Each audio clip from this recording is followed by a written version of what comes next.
Beginilah suasana latihan rutin Rapai Bandar Khalifah di Desa Bandrong, Kecamatan Perelak, Kabupaten Aceh Timur. Setiap malam Sabtu, para pemain Rapai Bandar Khalifah ini latihan rutin di halaman kantor kecil setempat. Dari yang tua hingga anak-anak terlibat aktif memainkan rapainya masing-masing. Rapai Bandar Khalifah sudah ada sejak abad 17 bertahan hingga saat ini. Namun semakin lama semakin sedikit peminat seni tradisi rapai ini.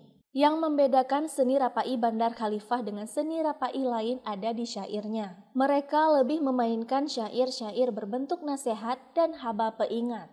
Syekh Ismail berharap mereka bisa tampil di ibu kota Jakarta, dan ia juga berharap agar seni tradisi ini bisa dilanjutkan oleh generasi penerus.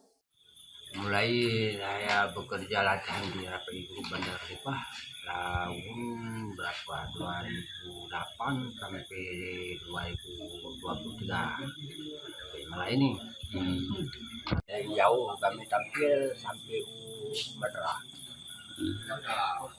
Dari itu kan di kampung-kampung, acara sunatan, acara pesta, ulang tahun Islam, itulah. Untuk berharapan kami ke depan supaya jangan tenggelam kami, supaya mudah diikuti oleh anak-anak kami akan ke depan nanti. Sementara Zulkhairi, salah satu pemain rapai termuda 11 tahun, sangat antusias memainkan rapainya. Ia berharap agar seni tradisi ini tetap terjaga. 5 bulan. Karena saya suka untuk melestarikan budaya Aceh. Dari Aceh Timur, Romi Syahputra melaporkan untuk Puja TV Aceh.